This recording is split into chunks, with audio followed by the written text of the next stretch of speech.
Yo, it's day 60 of the Noob2Pro account. Day 60 right here means I have 60 tips to help newer players who are just coming into this game to navigate and play the game better and more efficiently. Whether you're free to play, a spender or anything, whether you've been playing for a week, a month or up to a year, you find some of these tips extremely useful. Let me jump in straight and tell you the number one tip that I'll have to tell newer players coming into this game is to focus on completing the campaign first. The campaign is this one you see right here. You start the game at normal campaign, you move over to hard campaign, and finally you move over to brutal campaign. But I can't beat brutal yet. Oh, I can't beat hard yet. Any stage that you can beat the most, that's the stage you stay on and farm. And don't forget about nightmare for now. Nightmare is for more of an end game type of vibe, but forget about the rewards you see right here. Don't get tricked into fighting nightmare. Brutal 12-3 is the best level of campaign for you to farm consistently. That moves us to number 2 point right there, which is prioritize upgrading your starter champion. And that's the best way to do it right here. If you can beat brutal 12-3, it's fine to totally do it at hard level. You're already at level 40, level 50 and so on. Focus on your starter champion. It might be Kale, it might be Galek, it might be Atel, Elhain. No matter who you use as one of the 4 starter champions, they should be the first champions you take to level 60 because they'll be carrying you through the campaign solo. This is how you want to farm the campaign: 1 main champion and 3 as food.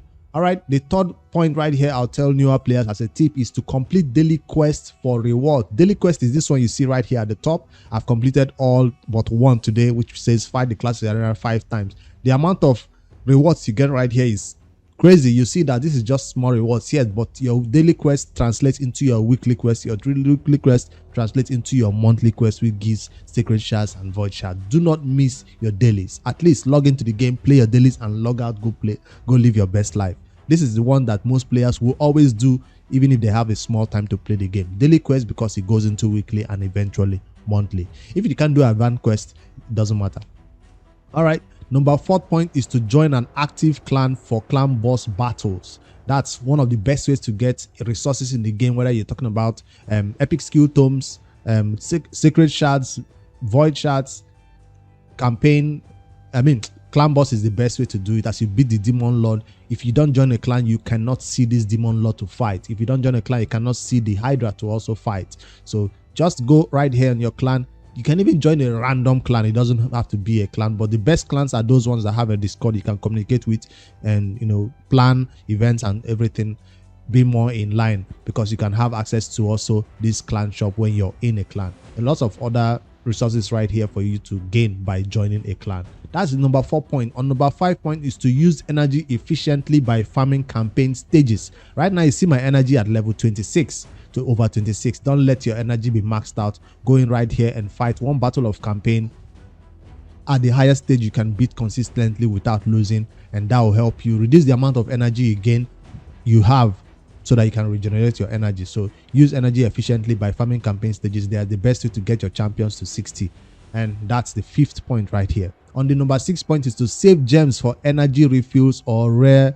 and champion summons. So your gems is this ones you see right here. You can see me, I'm currently at 1000. I'm saving it for a special location. It's not every time you just go in right here, use your gems, and you'll be at 0 gems. No, you always have to exhaust your energy first. Exhaust any energy you have right here in your inbox before you even think about using your gems. Don't always go straight to your gems and use it. So that's what this point is talking about. Now the point also mentioned using gems for ancient shards. That's not the best way to use your gems. If you go into the shop right here, you see a place where you can spend gems for ancient shard. This is not the best way to use your gems. You rather let it pile up right here than use it for shards. I know shard pools are exciting, but that's not the best way. The best way is to let it pile up for those special locations when you need to use 2000 3000 gems to beat something like a fusion. So let your gems always pile up, except you in desperate need of some ancients, and then go ahead and do it during a 2x ancient event when you're close to your mercy. That's the only excuse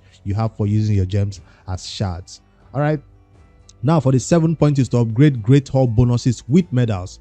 This comes from fighting the arena. As you fight your arena battles, you get these medals right here. For the great hall, you have both affinity bonuses and area bonuses. Area bonuses comes from fighting live arena, which is at the higher stages, why affinity bonuses comes by beating, whether you're in bronze 1, bronze 2, bronze 3, at least use your 5 arena battles a day, or even 10 if you can do so. You get this start boost to all your champions. This applies to all your champions, while this applies to a specific area. So if you're having problem with the clan boss, you probably want to hit him a little bit harder with more ignore defense.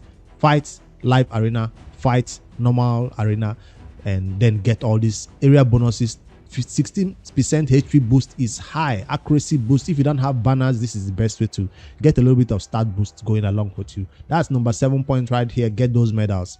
Participate in events for valuable rewards. You can see something blinking right there at the red dot. It means I've done something, an event that gives me some reward. Some rewards are valuable, some are trash. You can see right here, this is giving me some rewards right there. Claim, claim, claim. If you do not do these events, you will not gain these rewards. So always align your events with whatever is going on right here in the game. If I go to my UDK's birthday, I got some rewards again, rank champ. So do events, check out which events are going on. This one is champion training, means I should go and start doing champion training. Artifact announcement, I should start taking some artifacts 12, 16, and then get some of these bonuses that are available right here, including an ancient shard and energy right here, and epic skill tome. So it's time for me to rank up some artifacts. Don't ignore them. That's what this point is saying. Number 8 is to participate in events for valuable. No, that's number 9 right now. Enhance gear through the forge. This is best done during CVC. If you're a newer player, you don't want to wait till CVC to do this. You always have to go in right here, select the best one, whether you're 5-star or 6-star gear that you have. Apply the rank and rarity champs to the right ones, and then for perception, I will go with accuracy champs. And during CVC, that's the best time to do this, because you get some CVC points and get some amazing gear. 5-star gear right here. I hope he has accuracy and 450 points added to my clan versus clan tournament right here. It has accuracy and speed. That's one of the good ways to get good artifacts. Perception is the best ones for early game players who are watching these videos. That's the best places to spend your rank and rarity charms. Perception. Now, if you're lucky enough to be doing and getting righteous or bolster sets will rely on HP, and go over there and put some HP substats. But I'm not going to do bolster set right now. I'm still looking for a lot of perception set. I don't need bolster set right now on my team. So that's the forge. If you do not farm a lot of the arena, you will not get the materials for the forge. If you do not fight a lot of the Doom Tower, you will not get materials for the forge. And if you do not fight a lot of the faction wars, you will not get materials for the forge. That's the places where you get those materials for the forge, so you can forge a lot of content. All right, for the number 10 points, this is going so slow, but this is probably going to be a 50-minute video, but hopefully you will learn from it one. Number 10 point is to equip accessories for start boost. Now, for a newer player coming into this game, you're like, oh, I'm beating campaign, I'm beating dragon, I'm beating all that. You probably don't have the accessories for your champion. You can see me right here. I don't even have them unlocked in terms of the ascensions, so it's kind of hard. I know even my Kale doesn't have. Okay, it has some champions. It's hard to get these accessories on them. This is only possible because I farmed the spider 10. So if you do not farm the spider 10, you will not get this ring. This early game, this is just day 60, and already I have this because I farmed spider 10. You will not get a lot of artifacts, accessories and banners and amulets. It gives a little bit of start boost. So go farm the spider 10 at the early stage, and then later stages you can farm it at level 20 and start getting even better. 5 stars, 4 stars, 3 stars, even 2 stars at that early game accessories do give you a little bit of stats bonuses right here. Don't ignore it. You need to farm the mino to get it unlocked. Though right now I have 5 and 6 unlocked, but I'll have to farm the mino and give them their ascensions. Right, this is the ascension. If you do not unlock this champion ascension to the maximum, you will not open that banner and amulet slots for that champion. All right, that's the number where is it? Number 10th point. Farm potion keeps for ascension materials. That's, we already talked about it. That's the potion keep. Right now, if I have to go farm the magic keep in order for me to unlock this champion's ascensions to the highest level, let's skip that step. Even if you can farm this potion keep at level, it's not open right now. Do not use your gems to open it. Wait until the day it opens to farm it. So what is open today? Probably going to be force. Let's see. If any of my champions need it, yes, that's force. I'll farm force today. Even if I can't beat it at level 19, 20, you can beat it at 16, farm it and get your champions to the highest maximum ascension levels. I'm waiting to beat it at level 20 before I farm it, to be honest. Right now I don't need it urgently, else when I need it, all my champions that need it have it unlocked, like Kale and Attack and others. So farm those ascension pots and get it unlocked fully so you can get your champions those banners, amulets, and this thing they need. All right, the number 12th point is to balance offense and defense in team compositions. Now that's talking about a team like this that you want to farm in the dragon. You don't want to go into the battle with everybody that does damage. No, you can see me going with the champion that does damage, that scale. You can see me going with a champion that has the ability to block the enemies or put a shield on me or make me go unkillable. Sometimes I take out this champion, even going with somebody that controls the enemies, that's a freeze. So I'm not going to go with a team full of attack, damage. Sometimes you even want to go with a reviver right here in case somebody goes down. So this is a balanced team right here. You have a debuffer, you have a control champion to freeze them, you have a reviver and a healer, then you have 2 damage dealers. Don't go in there with 4 or 5 damage dealers. You're not going to survive. All right, that's what we talk about, balancing offense and defense in the team. Defensive champions are these 2 in the back and 1 in front is the buffer, while the offensive champions are these 2 right here. That's a balanced team right here. And then number 13 point is to upgrade mastery scrolls for champions. This is also something I've already done on my champions. So if I head over to the masteries, you can see this champion has masteries, this champion has masteries, this champion has masteries, this champion is getting masteries, this one doesn't have yet, this one has full masteries. I've farmed the Mino. I did not use gems for this. Normally some people go over there and click here right here and use gems to unlock, get scrolls. 800 gems. This is not your best way to spend your gems. You want to do this for only your first starter champion. That's your first starter champion. This Michael, this is the only person I bought 800 gems with masteries for and get all his masteries. That's the only person because he needed it to help me beat the campaign and beat other stages, right? But for all these other champions, this is where I'm getting their masteries from. We go over to the Mino, farm it at level 15. If you can't beat it at level 15 yet, you're not ready for the Mino yet, go back to the campaign. So when you start farming it at level 15, that's when it's worth to farm it. What about level 10? What about level 11? No, don't farm the Mino, go back to the campaign. Come over here with a bunch of level 60s that have some gear on them. You will beat the Mino at level 16. This is not a difficult boss to deal with. So that's the point right here. This is where I found all their masteries, and eventually all these champions go to masteries. The mastery is huge for them in terms of damage and sustain and speed and all that, depending on their skills. So that's the number 13th point. The 14th point is to use the market for essential resources. When they say market, I'm not talking about spending money right here. I'm talking about this one right here. You see, 3 things are missing. What do you think are missing right here? Mystery shards. So mystery shards is the only thing that is worth buying from the market at this point in the game until a point when they'll revamp it. Right now, it's not worth you going over there. Why am I not buying this one? Because it is locked. That's the mystery shard, but it's currently locked right here with 120 gems. It's not worth me unlocking right now because I have other things to use gems for by saving it. So, hey, but I need lifesteal, That's a 5-steal lifesteal, and that's a flat start lifesteal. Even if it's a HP percentage, defensive percentage, crit percentage lifesteal, it's still not worth buying. You usually want to spend that time in the dungeons to get that one naturally. You don't want to buy it. Even if you're day 1, day 2, and you get a 5-star lifesteal here, don't buy it, please. You have a campaign. If you need lifesteal, if you have any other artifact, this campaign will give you all those artifacts if you're beating it at hard or brutal that you can find right here. So it's not worth buying. What about I see a speed with speed substats? You're probably not going to roll speed, so definitely don't buy it. And another thing is it's too expensive. So if I want to buy this, that's 191,000 silver, which is also hard to obtain. So please don't buy it. The only time I will recommend people buying this right here for 39,000 is maybe you run out of 1 star, you run out of 2 stars, and there's a champion tuning going on. You run out of mystery shards. I usually come here and buy it. When I buy these ones, it also helps me save my mystery shards maybe for a fusion that is coming up. All right, I've stressed that point enough. The market is not that important, but you have to do as you wish with it, depending on where you are in the game. And then number 15 is to save your best gear for core champions. When I started the game, first of all, my core champions was Kale and Deacon. Those are the 2-star champions I started the game with before I started getting all these other champions. So the game gives you this 5 pieces. Yeah, these 5 pieces of lifesteal. The first day you get boots, the second day you get chest, the third day you get this glove. The 4th day and so on, you get your full lifesteal. I see people putting their lifesteal on their Deacon, your Kale is the best champion for that beginner lifesteal. That's the point that is saying save your best gear for core champions. My Kale is still my core champions playing day 60.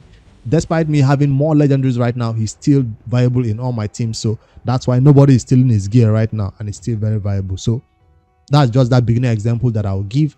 And then when I finally got this champion, I got this gear for her. I wanted to put this gear on an Amiga, but I felt like she needed it the most, and Amiga decided to go for a random gear.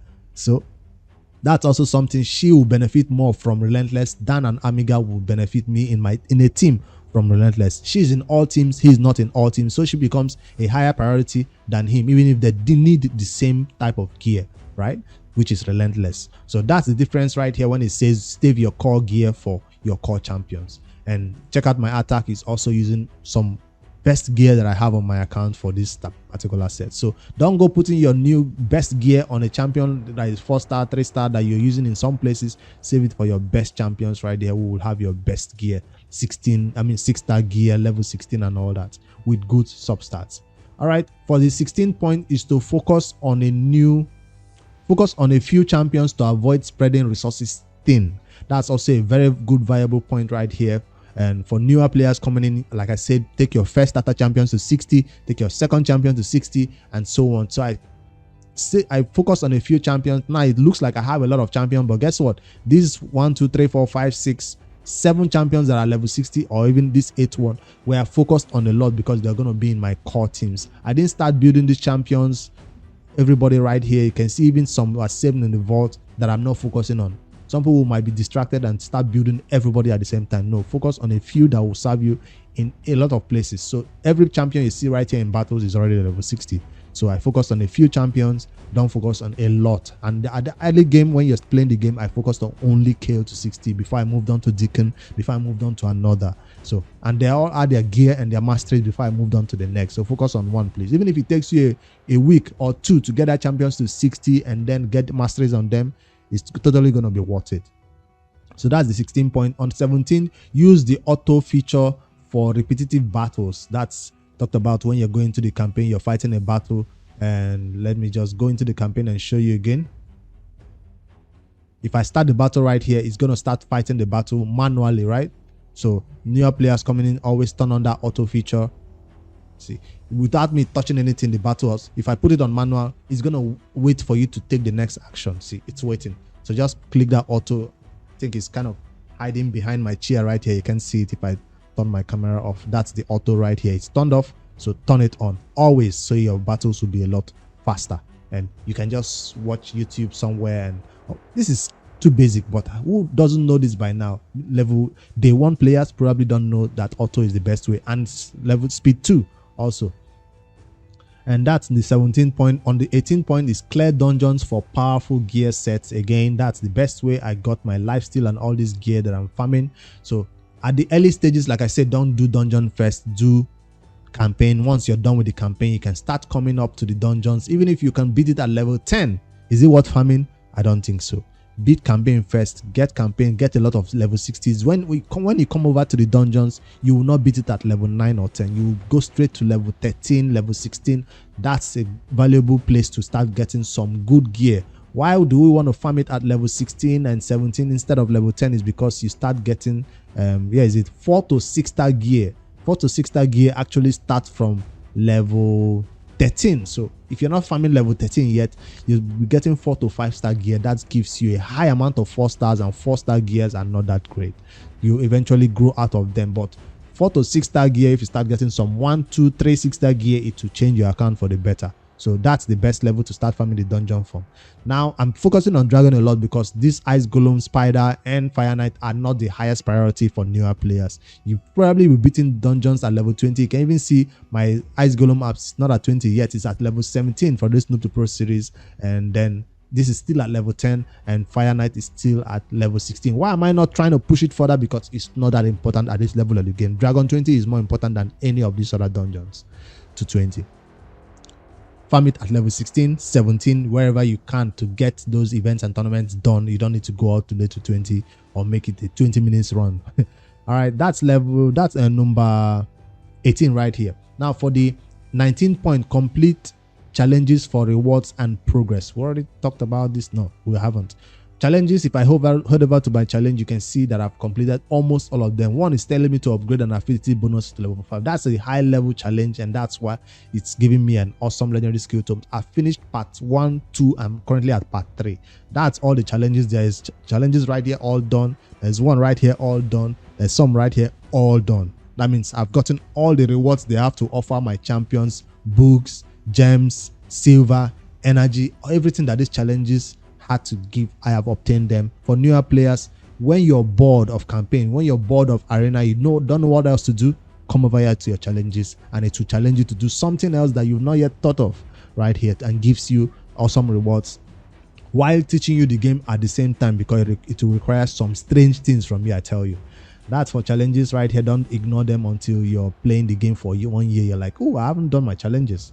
The rewards are always waiting for you. If you can't beat it at that point, you can wait till later you get it done. Just like I'm waiting to get this one done eventually after I fight a lot of the arena and get my arena bonuses to level 5, which is going to take me a while. All right, that's for challenges.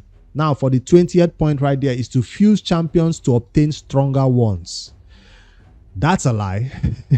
Remember, at these points we are all taken from an online tool to help me see whether I can explain this further. So this is not that great. In terms of fusion champions, they're talking about going over here to the fuse, and when you fuse champions, you don't get stronger ones.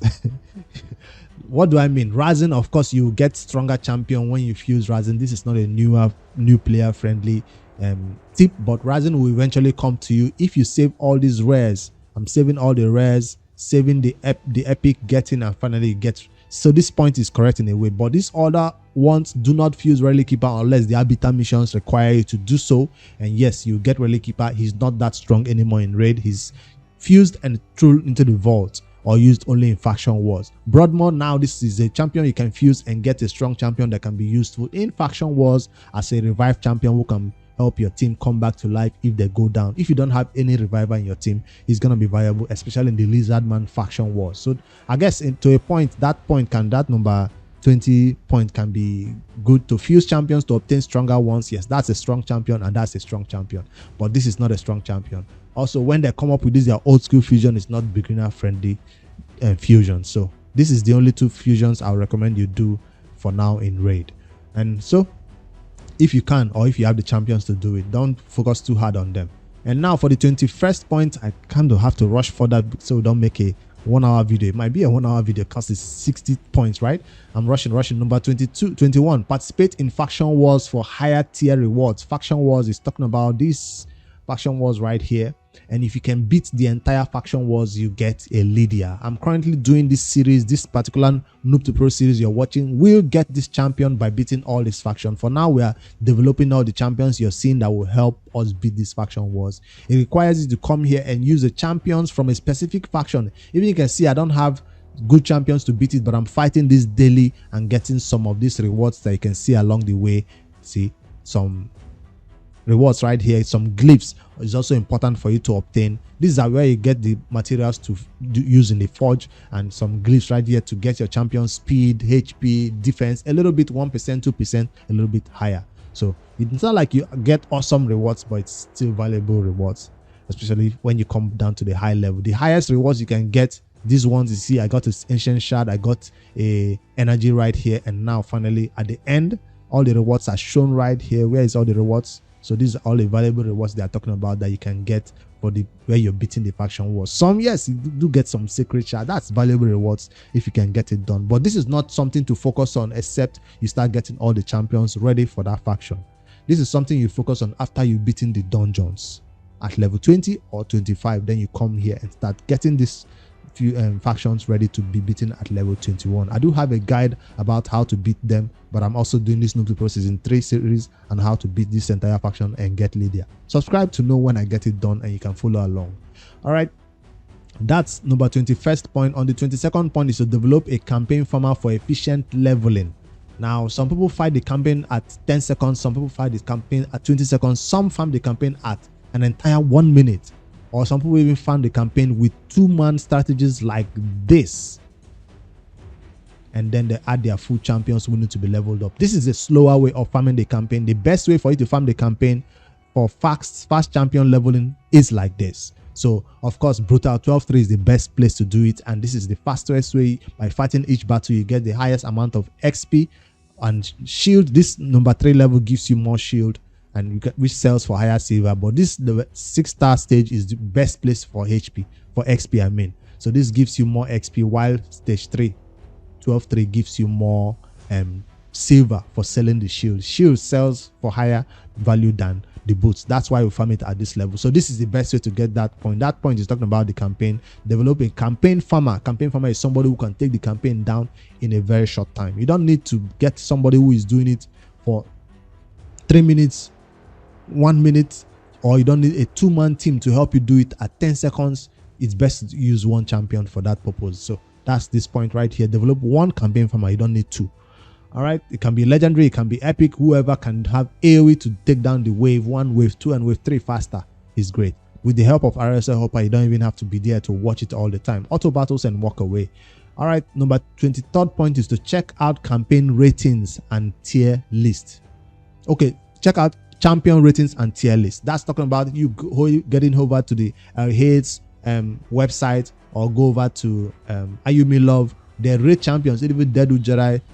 A lot of content creators have ratings for champion, Chofly Elite. Check out their website, find out if this champion you just got is good before you use them. So you might also ask me in the comments, or head over to our Discord and ask, whenever you get a champion like this, let's say you just got I just got this champion, why haven't I started using him? Is because according to what I hear in the champion ratings, I'm not talking about these ratings are not that accurate. These reviews, they are not that accurate. You might think this, everybody's rating in 4. No. This is not a reason to build a champion instantly. Now, if they are rating this champion a 4, you are expecting them to rate this champion a 5. But you see, he's still being rated a 4. Why? I don't get it. So there are champions who are just far more better than the others, but these ratings are based on the community feedback and is not always accurate, because most people who come here and rate it don't even know what they're talking about. Maybe that champion is working for them, it might not work for you. So rely on content creators ratings and general people who know the game's rating, not in a general one that might be false, that anybody who doesn't even know the game can vote for. So check out the website, or don't rely on this community rating. Number 24th point is to use the vault to manage excess champions. If you head over to my vault right here, you can see what it's talking about. You have both the reserve vault and the master vault. You can save champions who do not have any gear on them in the reserve vault. So this champion that I just showed you does not have any gear on them, but he's getting some points, some HP right here. This one will never be built. He goes into the reserve vault. And let me look for somebody else, especially the champions I will use for the Rising Fusion. This one, that's a reserve vault champion. This goes into the reserve vault. They don't have gear on them, they go to the reserve vault. Why champion that have gear on them that I'm not using right now to fight battles, like I'm not ready to build them, can be put in. Like this champion just came into the game, he can go, but I tend to build him later. I don't want to put him in the reserve.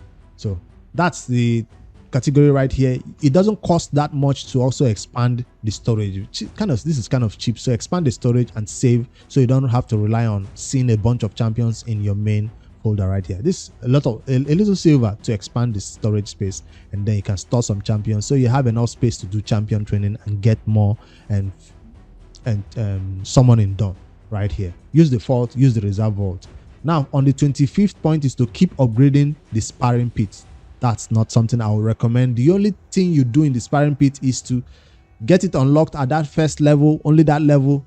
Do not do anything else. Do not upgrade it. Let your gems sit right here. Use your gems for other purposes. The only people who should upgrade the sparring pit are those players who have 10,000 gems, 5,000 gems. They have nothing else to do with the gems. Then you can put those into the sparring pit. The amount of XP you get from the sparring pit is not enough.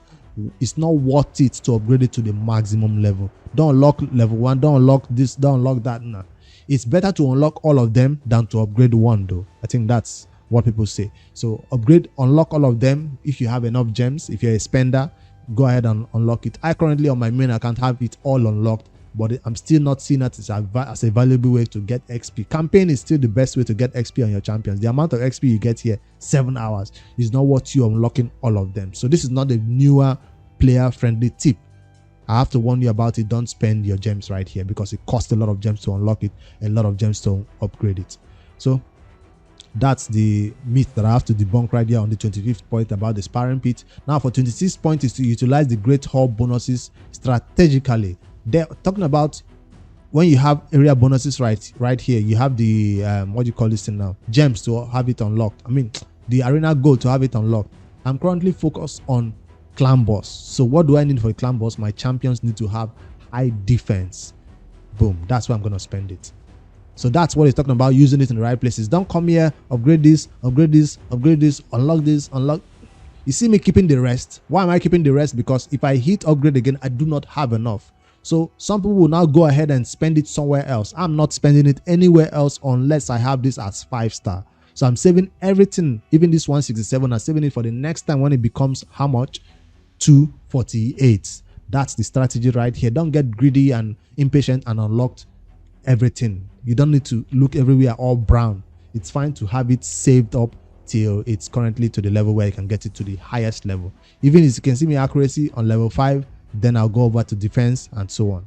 So some people might even tell you don't do even defense. Focus only on accuracy until it's level 10 because of the habitat missions before you move on to the next thing. It's also a viable one. Remember, I'm focused on clan boss, that's why I'm going defense. I'm focused on clan boss, that's why I'm going accuracy. I have a lot of magic affinity champions, that's why I'm focused on this. If you have force, spirit and all that, you might focus on something else depending on your champions that you have for that particular level. So choose one and max it out before you move on to the next one. That's the strategy for greater affinity bonus upgrading. Still works. Some people focus on crit damage, some people focus on resistance if they're fighting faction wars. So it all depends on you. Choose one and focus. Don't be split everywhere. And then on the next level that talks about number 27 is to learn about champion affinities and strengths. Affinities is talking about this. Oh, this champion is magic affinity. You can see where is the right here. Deacon. This is the magic affinity. This is this is spirit affinity. This is spirit affinity, the thunderbolt. This is magic affinity. This is void affinity, and this is force affinity. What do they all have in common? Magic will beat spirit, spirit will beat force. Yes, magic will beat spirit, spirit will beat force. There's also a graph. You can check out my Discord about how much start bonuses they have against each other. If you're going against a boss, let's say I'm using a magic affinity champion to go against the boss who is spirit affinity, I'll lose crits. There's a chance you will not crit. There's a percentage, exact percentage. I didn't pull it up right now on the Discord. Check out the Discord resources. I posted it right here, right there, so you can know what you're losing by going against a spirit affinity boss with magic and what you're gaining by going a magic affinity against spirit. So that's something to consider right there. It's all for it has a meaning. Void is strong against everybody, cannot be weak against anything. So that's something why a lot of void champions are very, very valuable, because of they are not weak or strong against magic, spirit or force. So that's the best time to also do the clan boss when it has void affinity, if you're new to raid, if you don't want to deal with affinity changes. All right, that's number 27 point right here. On the 28th point is to level up. The forge to enhance gear further. Level up the forge to enhance gear further. That makes no sense. How do you level up the forge? You can't. So that makes no sense. I think it's talking about the resources you get. I think it's to level up the forge to enhance gear further. That makes no sense. You can't enhance the forge. The only thing you can do is get more of these things from faction wars, get more of this from fighting the classic arena, right? And get more of this also from faction wars. So that's if you want perception. If you want other type of resources, you have to go over there to their specific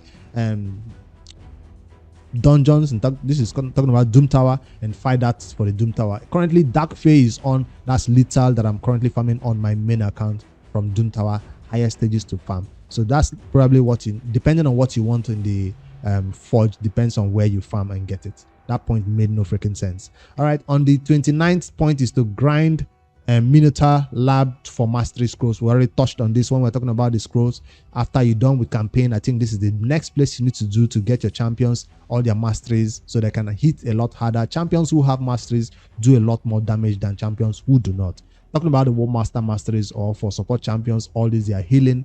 A lot of healing comes right here, or for even damage dealers going to defense and get a little bit of counter attacking going right here for their artifacts.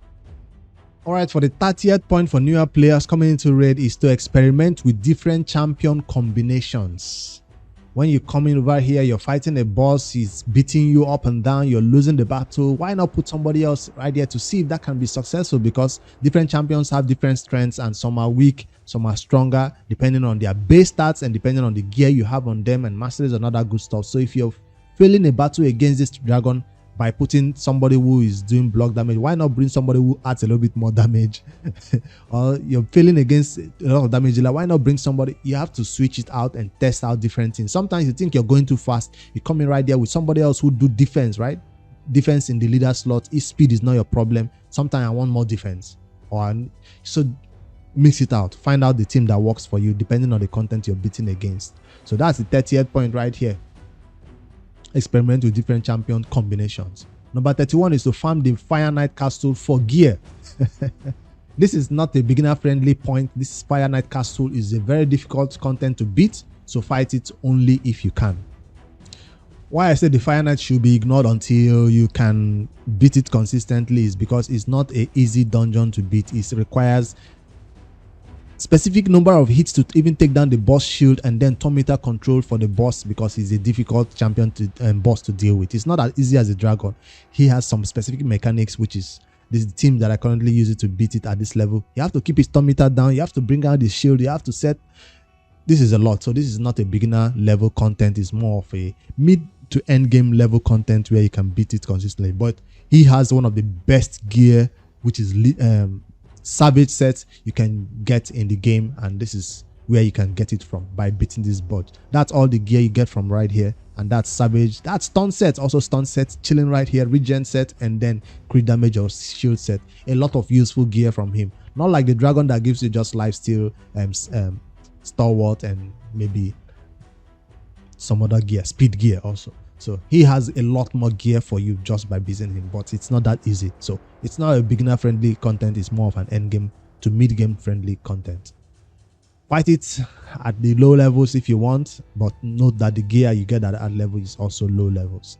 All right, then the next point for number 32 is to upgrade the market for better deals. Yes, only upgrade the market when you see ancient shards.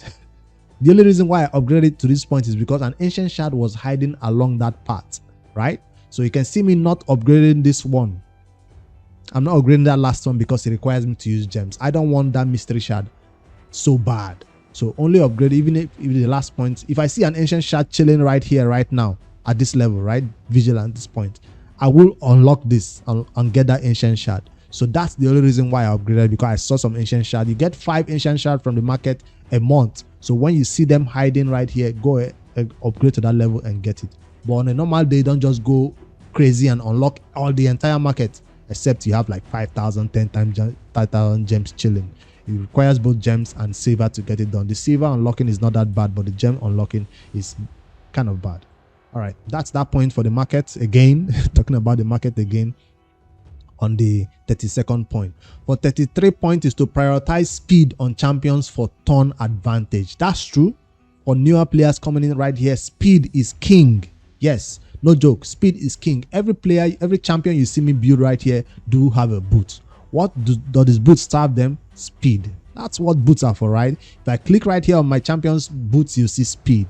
If I click right here on Deacon Armstrong boot, speed. If you click right here, that's why the game even gives you this lifesteal speed as the first artifact you get when you're playing the game on day one, in the first day right here when you're using your starter champion. Speed on the boots is extremely important. Don't be one of those newer players who coming into the game, you don't know what to put on your champions, you just put defensive boots on them. Even champions that I do not use, or they're having still defense right here, this is for only faction wars. You just slap some random gear on them, use them on faction war, because that's whatever you have on them is not that important. But for champions you use every day on your core team, they should have their speed boots. Now eventually I'll take this out. That's the only reason why you should have that. If I go to my artifact, you see miss speed right here, speed.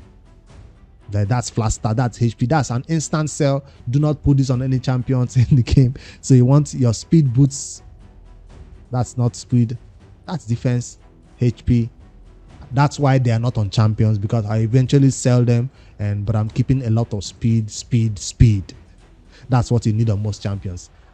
It's hard to see champions who need defense, especially except you hit the speed requirement for champions. Now boots is not the only way to get speed. If you can check out my Deacon right here, he's rocking a one-piece set of lifesteal of speed. This gives him 12 speed, added 12% speed right here, 12% speed for having speed set. This set also gives me speed, 10% speed right here added. This perception also gives me speed, 5% speed added just for having a set of perception right here. So if you can't get it from the boots, you can get it from just matching sets together that have speed added to him as the advantage of having that particular set. That's the number 33 point for prioritizing speed on champions. How much speed is okay? That depends on the content you're trying to beat. Most dungeon content are at 100 speed. So me going 261 speed means I will lap them like 2 times before they get a turn. That's what you want. And then for the clan boss, check out the speed stats, check out the Discord to know how much speed you need for particular content, or you can ask it on the Discord and I'll reply you. Check out Airheads also for that speed calculator right here. All right, now for 35th point, 34th point is to progress through clan boss difficulties. We just talked about the clan boss right now. As you're starting the game, you probably don't want to focus too much on the clan boss because you're doing campaign, right?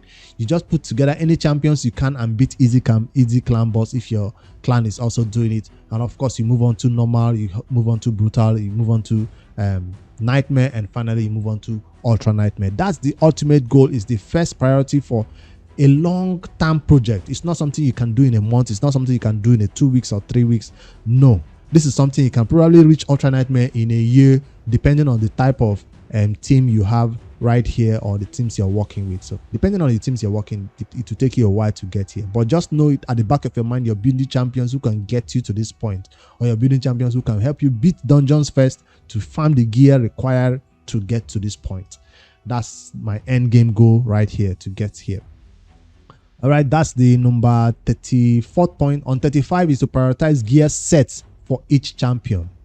This is kind of weird in a way, because if you prioritize gear sets, sometimes you don't have the good sets, you get bad gear. The example I'll give you right here is a champion like right here. I'm trying to prioritize sets, right? This is a set that gives me accuracy, 40+ accuracy, but I missed out on what? Speed. So if the set is going to make you not have speed, it's better to take this set out and use a set that does not even match it. I'll use speed filter, speed boots that does not even match that one. Where is the speed? That's it right there. Changed. So sometimes sets is not always the best. This you're looking at right now is better than previously when I was having high accuracy but no speed. So that's something you should prioritize. Stats is better than sets. Always, for newer players, know that getting the right stats, which is in this case I want speed, is better than getting the right set. So that's this point right there that's telling you to prioritize speed on champions. No, that's not it. Optimize gear sets for each champion. Optimize means, yes, use speed right here, and then you don't need to be in a set. That's what I'm saying. If you have bad sets for speed, you must not have speed. The only reason why you see me matching them right here is because they all have speed substat. This has 8 speed, this has 4 speed right here, and this has 11 speed. So that's the good substats I'm looking for and the good main stat that I'm looking for. That's why this set is matching. If it doesn't have good sets, good substat or main stat, don't match it. Use a different glove altogether that does not match it. Stats better than sets. So that's that point. knock it in. It takes a while to get good stats for sets that match. That's why lifesteal matches, prioritize it. Lifesteal, even if you have trash lifesteal helmet, put it on that champion to get the lifesteal advantage. So some sets just make sense right here, like this toxic set for this champion. I matched it. Even if I have bad glove, I have to put it on him, but I did not have bad glove. Yeah, just to make the set activate, because some sets are 4, some sets are 2. In this case, toxic set is 4 sets, while accuracy set is a 2-piece set right here. And then that which point is there? Number 36 point, no, 35 points is what I just touched on. Now 36, to use duplicate champions for skill tomes. Never use duplicate champions for skill tomes, especially epics. Now for rares, that's a different case. What are they talking about is to do this point right here. When you go to the upgrade, let me test it with this champion. Diabolist. No, let me test it with this champion.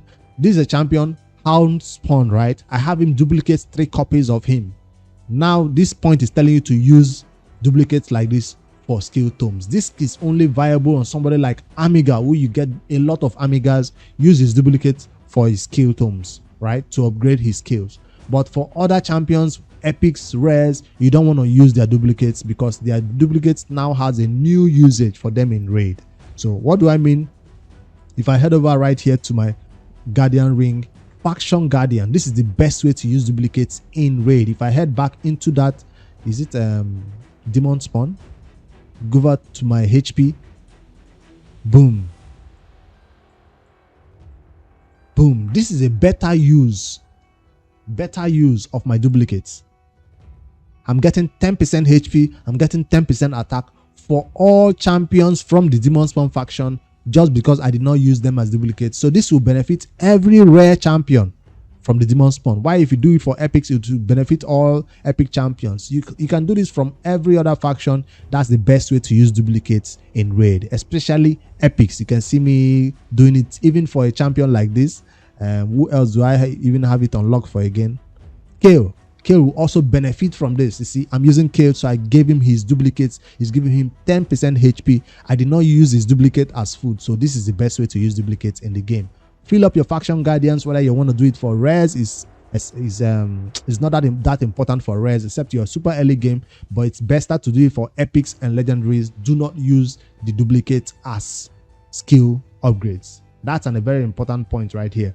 The notes are telling me something, I'm telling you the opposite. Do not use them as skill upgrades. The best thing you can always use as a skill upgrade is the particular books for that champion. For example, I want to spend books on this champion. I'll go over right here and use the books, right? If I want to do epic champions, do not use legendary skill tomes on epic champions. I have to put that one in right here, and always use epics for epics, legendaries for legendaries.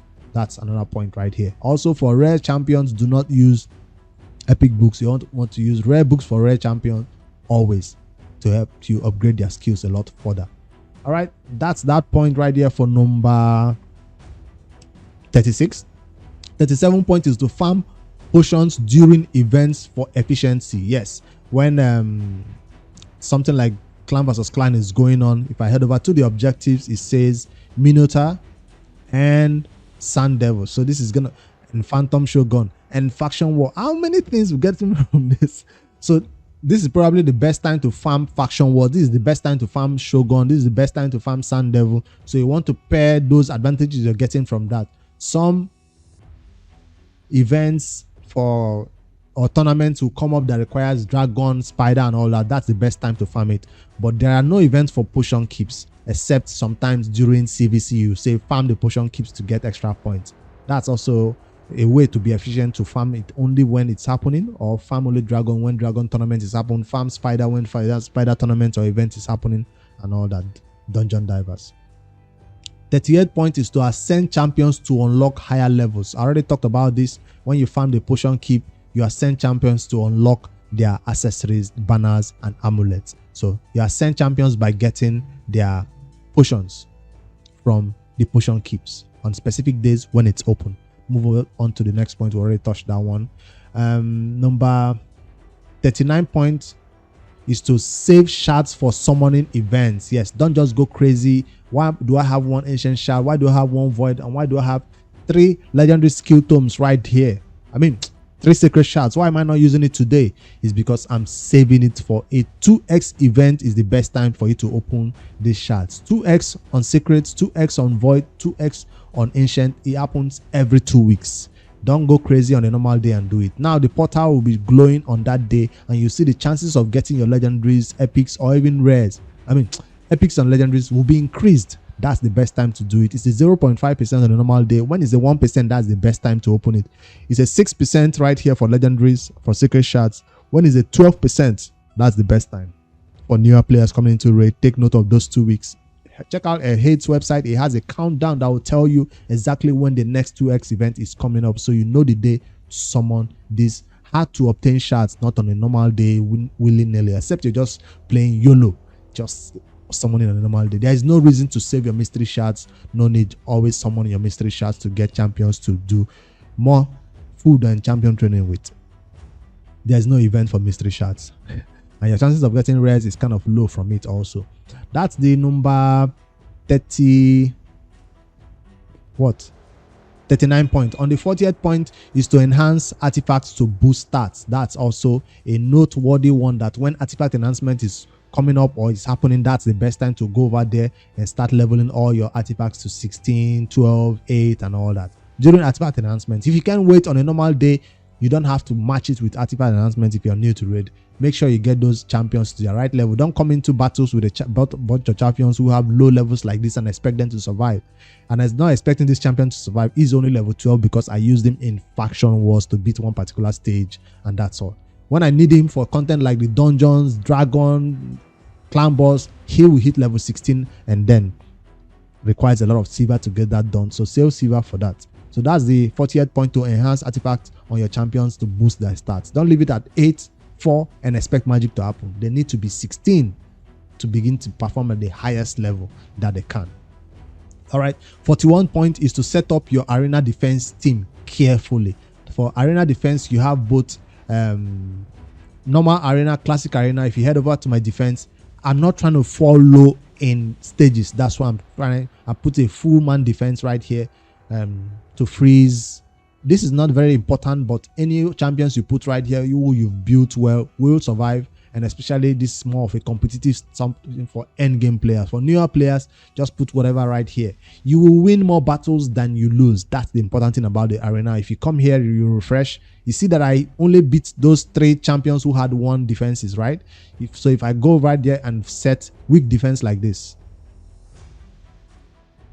this is also fine, because that means I'll find easier opponents to beat. If you set a very strong defense like you see me set, you find more stronger opponents to beat. So remember, you win more battles than you lose. So sometimes set a weak defense so you see weak teams to fight against and get your 10 arena tokens out of the way. It's better to spend the 10 than to let it sit here full. So set a weak defense. If you go to my clan 3v3, I also set a strong defense because I'm trying to climb, but you can see my weak team 2 and team 3 are not that strong. I'm trying to climb into bronze 3. That's why I'm setting a strong defense. But on a weekdays, you can set a 1-man defense and find weaker opponents to beat. If I hit that refresh, you can see I'm fighting stronger opponents. But if I set a 1-man defense, I'll find weaker opponents to beat right here. That's something you should know about the arena. Defense is not that important, except you're going for gold 5, platinum arena. Those people don't set a weak defense. They always go full with their best teams, with their bunch of legendaries. That's the 41 point right here for arena defense. Participate in tag arena for rewards. The tag arena, the best thing you can get from the tag arena right here. It's more difficult to fight than the single arena. Tag arena requires a lot of champions. For newer players who don't even have a lot of champions, put whatever in right here to fight. Even 1-star champions can fight the battles. What do you get right here? The bazaar has a lot of rewards right here, and I'm have to buy this. This is the best thing to buy in the game. Newer players, 360. Well, how did I get this? By fighting tag arena teams and winning. Even if you win 2 battles, lose 3, it's fine. You still get some of this eventually. Remember, these tokens will expire if you don't use them to battle. So when you use them to battle, whether you win 5, lose 5, it doesn't matter. You still get some of this clan bazaar gold right there you can spend on this, or spend on energy for endgame players who already obtain these champions. They are spending it more on energy. If you've not gotten this champion, don't spend it on energy or ancient shard. So it is hard to obtain a lot though. Then the higher you climb in the tiers, the more gold, bazaar gold, you get from fighting the battles. That's the number 42 point. On 43, utilize champion synergies for better teams. Utilize champion synergy for better teams. What do they mean? Know which champions you're bringing to the battle. Some champions synergize with others. What do they mean? Let me explain it further. In terms of a battle stance, is bringing decreased defense and weaken before you do damage. So a champion like this, his skill, this is it, right? Decreases defense of the enemies. After he takes his turn, that's when a damage dealer like this would do a big nuke, will go in there and hit damage. So that's a synergy right here between two of them. So he's placing decreased defense, is reducing atometer, and then he's going in for the nuke. Another champion that you can bring in right here is somebody who places increased speed on your allies, right? A champion like this will do increased speed for me before everybody else goes in. So he's going there to freeze them so we don't take a lot of damage. So they're synergizing with each other in a way. I guess that's some way to explain it. So this also points back to the other point we made about using the right champions in the right battles. Don't just come in here with a bunch of champions. Some synergizes well with others and others don't. It doesn't have to do with the affinities. The affinity has to do with the challenging content boss. But synergize champion with each other, know which one goes first and all that is what this point is talking about, I guess. Big grammar, big languages. I have to explain it the best way I can. Hopefully that makes a little bit of sense. And then number 44th point is to collect daily login rewards consistently. Every day when you log in, you get these daily login rewards that pops up right here, daily login rewards, and it gives you some, eventually the one you're looking forward to getting at the first time when you're playing this game is this champion. Hi Cartoon, if you don't have any speed booster, she becomes your leader slot in all battles, boosting your speed by 19%. So if you log in for 30 days straight, you eventually get her. And then the next one you're looking forward to is not this one.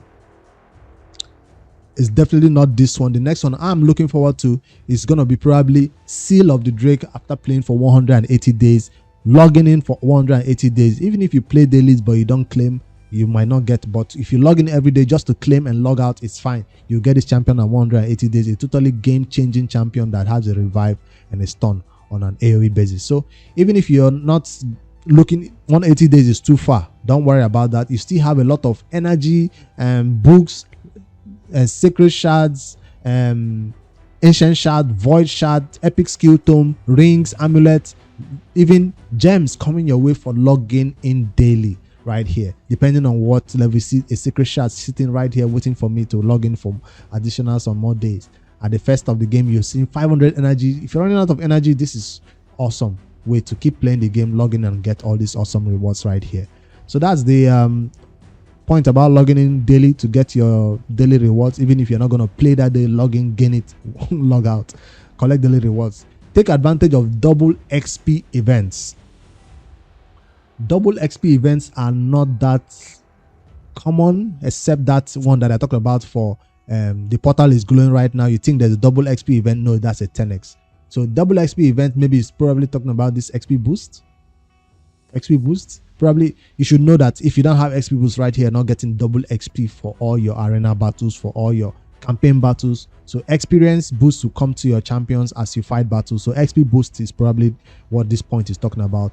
As for the other point it might be talking about is going to be when you're pulling shards. I say you should check out your heads to know when the next 2S ancient is coming, the next double chance of getting epics or legendaries from void is coming, or the next double chance of getting legendaries from your secret shards is coming. So find out that on Hits or Ayumi Love. See that calendar, write it down, know when it's coming. That's another point for XP boost, but we already touched about that in the other time. The other point is when a event is going on like this, see it says 3x on getting retaliation gear from that. If you this is a gear you want retaliation, this is a triple chance to get it, so that's triple XP. It's not experience but triple chance of getting it. So that's events like this do come up that gives you I think the one that ended that gives you triple chance of getting speed from the dragon. Also, there's something called super raids when you farm the dragon, for one battle you get twice the drops and twice the energy is spent. So that's also something that has to do with you farm the dragon on that day when it has that boosted to fight one battle, but you get 2 rewards for 2 energy. So you don't have to spend a lot of time fighting one battle, you spend half the time. So that's what this point might be talking about. Know when those events are talking about are coming up, we always announce it ahead of time so you can prepare for them. All right, that's all the double stuff that are going on. They eventually turned on the super rates, or on Doom Tower they turned on fast battles on the clan boss, so we don't have to be worried about that anymore. Everything is much faster. We're waiting for them to do it to Hydra too.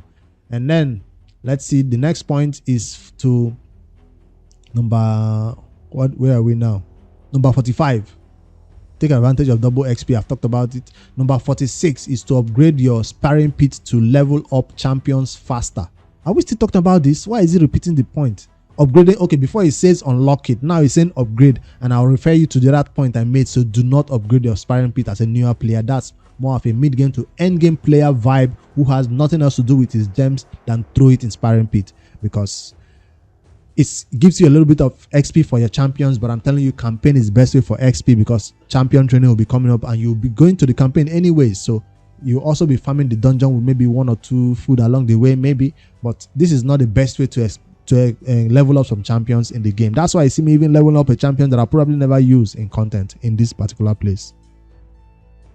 So that point is still weird coming up. Before it says unlock it, I said no, don't unlock it. Now it's coming up again, says upgrade it. I say no, do not upgrade it except you're going towards the end game. Like I said, my end game account that I've been playing for 3 years has it fully unlocked, because at a point I had up to 8,000 gems. I had nowhere to spend it, and that's the best time to start spending it in content like this, to upgrade or unlock it to maximum. And am I enjoying it now that it's at maximum? I see no difference than when it was at 1 star. All right, now at the 47th point is to farm dungeons for champion specific gear. That's a good point. So if I wanted to farm gear for, depending on the champion I do have, let's say I'm farming for dungeons for clan boss, what do I need? Lifesteal, speed, maybe this toxic set. You go to the dragon. Now if you're farming dungeons for particular champions like a nuker, like this is a champion who needs savage, I'll go to where the fire knight, whether I farm it at level 16 or farm it at level 17, because I'm looking for savage gear. Now if I have a sealed drake, I'm farming gear for her, I'll go to the fire knight to farm stun set. So you farm dungeons specific to the type of gear you need. At the beginning stage where this account is, I still belong to content that is champions or players who are farming only dragon for now. I still want a lot of gear from the dragon, and that's why my speed is a little bit high on this champion, because perception is helping me also. So I'm still okay with the dragon, but end game players might begin to focus on their eyes on fire knight. I don't think my main account even farm dragons at all. I go straight to the fire knight or the spider for silver or for savage set. That's where end game players look. So you farm dungeons according to the type of content you're trying to beat, or according to the champion you are building. So every champion who can use gear from the dragon. It's not like, oh, Jintoro, because he needs savage, I don't have savage, therefore no gear for him. No, he will make do with the broken set. You see, no set is matching right here except for perception to give him a little bit of accuracy. So even if he doesn't benefit from a 4 pieces of stalwart, he's going to have a 1 piece of stalwart, 1 piece of this, 1 piece of that. You don't have to match sets. But eventually, the best gear for him will be savage or lethal. Eventually, that's an end game goal. So not an early game goal. We're sticking on the early game knowledge right here. So farm dungeons for champion specific gear when you can in the future. 48 point says use faction war gear for unique bonuses. Unique bonuses, that's faction war gear. Still talking about this perception. I think that's the best example I can give right here. Faction war gear, perception, farm the faction war, get this gear, and then get some perception gear or some these other sets. That let me just scroll down to see some gear that I can get from fighting the faction war. Perception, resilience, that's the one I was thinking about. Is defiant also from the faction war, I don't know, and swift parry. I don't know if this is from the faction war, but the best one is definitely perception. See how many I have. This is the gear that I have a lot of. So farm the faction wars for this type of gear that can help your champions. A lot of champions need accuracy, basically. That's why you need perception to help you. Back in the day, accuracy gear was the best way to get accuracy. this gear was the best way, because you farm a lot of dragon at that early stage. But right now, perception is the best way to get that accuracy going. I don't think I have a lot of my champions building accuracy. That's why you see me sitting on them. I rather rely on perception because it adds a little bit of speed with the accuracy than this set that just adds only accuracy, no speed added. So that's something to note right here for number 47 points save farm. No, 48 point faction wars with unique bonuses. For 48 points is to manage your silver and avoid overspending.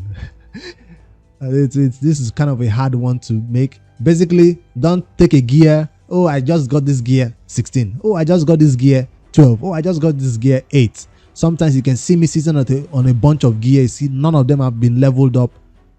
None of this, because I know if I sell this two, I'll get some silver. Sell the trash gear, get some silver, right? How many silver do I have? 7 million. How did I get to this point? By not spending on any gear for about 1 week. Yes, it takes 1 week to get 7 million and farming the campaign and dungeons. So eventually, when there's a champion training or artifact enhancement going on right now, I'll go level up one champion, rebuild one champion gear, and that's when I'll spend this entire 7 million to 20 million silver on one champion to start saving again. So you save for a while, spend it. Don't spend on a daily basis and always be at zero. Don't be one of those players. Save, and when a champion is worth it, you upgrade it. So that's that point to manage your silver and avoid overspending. Sometimes it's not even worth taking gear to 16. Gear that you know is bad, don't take it to 16. You see, I know why I'm leaving this gear at 4, because it's bad. It's probably is rolling right here flat and start on that attack, so there's no reason for it to be 8. So this gear probably gonna be sold, but I'm holding on to it because it has crit rate and crit damage. So sometimes don't take gear that is bad to 12, 16, 8. Just leave it at 4. You know that is bad. It has no speed substart. There's no reason for it to be 8. Instead, it should even be sold depending on the level of your account. For my account, I can start selling gear like this that has no speed substart, but I'm holding on to this one because it might have double crit and somebody might use it. All right, that's the point about managing silver and not overspending on leveling up gear. That's the only thing that spends a lot of gear, by taking gear to 16, 12, and 8. Use faction war gears for unique champion bonuses. We already talked about that. We're going up to the number 50th point. Farm Ice Golem's Peak for gear. These points are becoming redundant. Ice Golem Peak is not the best dungeon for you to farm for early game players. Take note. The only thing that is valuable from this dungeon is probably going to be resistance or reflex. Resistance and reflex, and those two artifact sets right there are not beginner sets. Now this, the retaliation is becoming a lot more used because it's now a 2-piece set that has a 50% chance of counter attacking. So retaliation is going to be also one that some players might benefit from. But reflex, retaliation, and resistance are the 3 best ones that can be beneficial, but it's not at that early game, a month or 2. It's probably going to be a year before you begin to even want high resistance champions in the raid. But dragon is all you need at that early game. That's a mid to end game level content, and you only farm this ice golem when a dungeon, divers, or a artifact, an event or tournament requires you to do so, like an ice golem tournament or an event like that, or a fusion requires you to go into the ice golem. That's the only time I come in right here and farm it. It's not something where I will farm on a normal day at all. All right, we're going above the 1 hour mark right now. I'm close to the end. I'm going to the next one, 51. Aim for higher star ratings on champions. Star ratings on champion? Are we talking about the ascension? Is it talking about this? So this is a 4-star rating. This is a 5-star rated champion, and then taking them to 60 gives them the 6-star rating. Unlocking a champion's 6-star rating, I guess, unlocks this banner slot for him to put a banner, because if you don't take a champion to 60, you cannot benefit from using a banner on them. You'll be hardlocked. Even their stats is kind of decreased. So their base stats 10,935 HP. When he's 6-star, his base stats will increase a little bit. Some champions also increase their base speed when you take them to 60, from 92 maybe to 95 also. So not all champions do, but check out the champions in this if you want to see their full base. Let's say Amiga is Sacred Order, right? If I'm going right here, did I get it right here?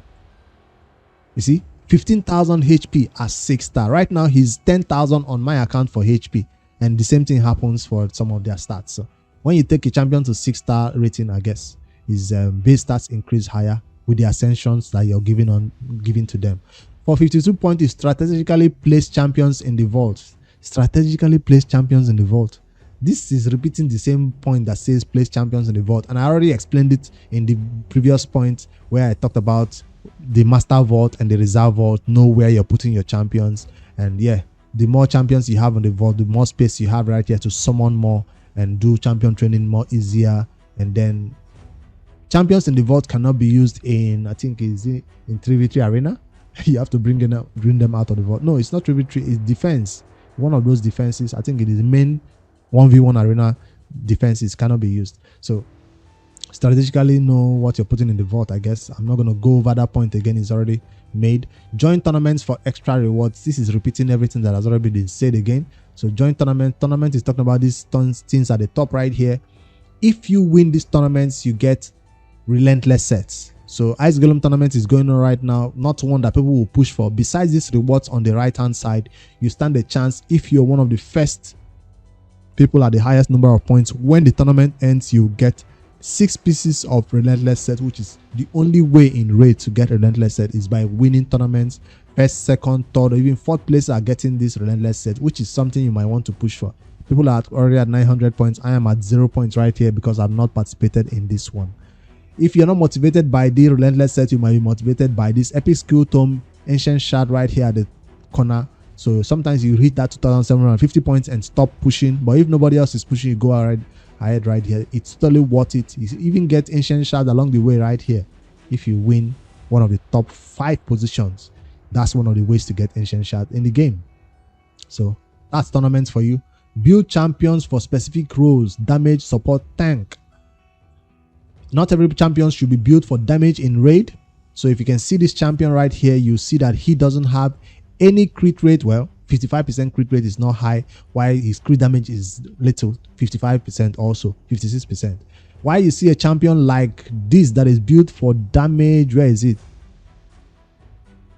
Would have a high crit rate and high crit damage. So you build them based on the type of role. So this is one example of why I'm not building a champion like this with high crit rate, high crit damage, because he is more likely somebody you consider a tank or a support role.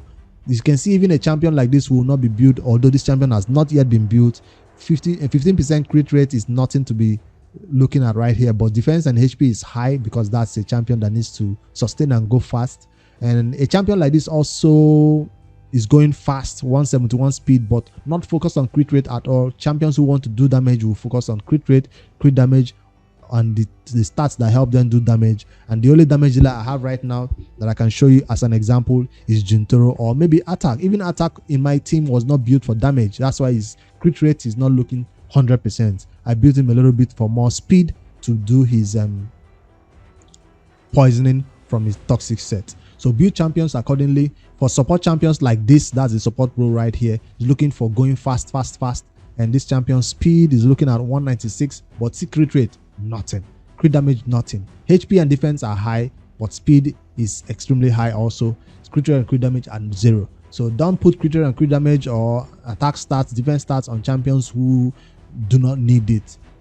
Tanks should be tanky. Damage dealers should be doing damage. This is also an example of a champion who should be doing damage, and check out his crit rate. He needs it though, 100%, even 113, an overkill of crit rate, because he's there for damage, but his crit damage is not also being high.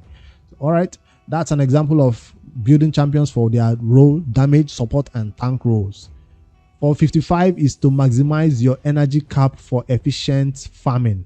Energy cap is talking about this 26 energy right here. Since I've been making this video, it has been 26. It's better you going right here while I'm doing this video. I could even farm a battle right here, take it down from 26 to lower, and then it begins to regenerate. So you need to always have your energy regenerating. Before I go to bed or before I log off my computer, I spend all my energy in my cap right here, and then I go off. Before I come back, it has regenerated. So that's what this point is talking about. Right now I'm at 118 over 126. Always be below the maximum cap. That's this point right here. Use clan boss rewards to upgrade. Use clan boss rewards to upgrade Great Hall. That's also not an accurate point, because clan boss gives you nothing for you to upgrade Great Hall with. Probably they're saying if you want more damage from the clan boss, upgrade specific Great Hall, and we already had talked about that one. These points are just weird. Also, the next one is saying evaluate gear substat for optimal builds. Evaluate gear substat for optimal build. I'll encourage you to use the L8 artifact extractor. Now you can see me talking about HP, banner, crit rate.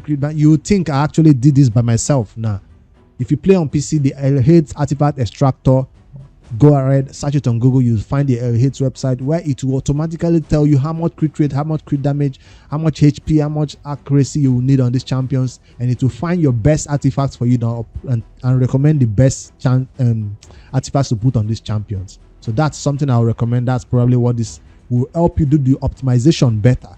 This game also recently added something like a priority stats for your artifact to tell you a champion who needs HP, you put it high.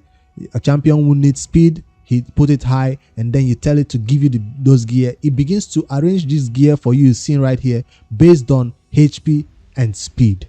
If it's a champion that needs crit rate and crit damage, I put it high, or put my speed a little bit medium, and since its crit rate is recommended, it begins to give you gear that is high crit rate or high crit damage. Since that is two stats I need more than speed on HP. So use this if you don't want to. If you're playing on mobile, this could help you find your gear faster and easier. See, it gives me gear that has speed, and crit damage, also crit rate and speed. So this is also a way to help you sort out your gear and find it easily. So that's evaluating gear substats and optimizing builds. And then that's the number 57 point. On 58, participate in fusion events for powerful champions. Fusion events is not an early game beginner friendly thing that you can do. Fusions are very difficult to do. There's one coming up on the 31st of August. It's a fragment fusion, which will require you to fuse some champions into each other. I mean, it will require you to do fragments of a champion, and just like you see Drexter right here, get fragments of him and eventually get that champion. That's a fragment. But for this old school fusions, which will be like a Razin, we've already talked about this point right here. But for the one that will be announced, it's not an early game beginner friendly content. It's more of a mid to end game content for those players who go for fusions. You get those legendary champions, just like the last one the Noob2Pro got is this champion I've been talking about so much, this Emic, and it took everything out of us in terms of resources to finally get this champion Emic Tron card. We didn't get it from shards, we got it through a fusion. And yes, so that point is correct. To participate in fusion gives you powerful champions like this, which will help us be unkillable in the clan boss when we finally build that team. For the 59 point is to develop a strong arena offense. Yes, it's important for you to develop a strong arena offense. If you do not do that, you will not get a lot of great haul or affinity bonuses right here, maximum or even upgraded to the highest level that you can. For both area bonuses and affinity bonuses, rely on how best you can fight live arena or how best you can fight 1v1 classic arena. So live arena is currently going on right here. You can see me getting some rewards for fighting it, and eventually I'll even get higher rewards right here. But this is the one that is easier to do. The team that I came up with is a team that will be fast, place freeze, do damage. So while they are frozen, I can go again and do damage to them. So this is just an early game beginner team right here. If you want team recommendations, join the Discord. I will tell you based on your champions what teams can work for you in the arena. On the 60th point, which is the last one, patience is the key. Progression takes time. Thank you for watching this video all the way to the end. You are patient enough to watch it all the way to the end, because yes, it does take time. Progression is the key right here. So patience is the key.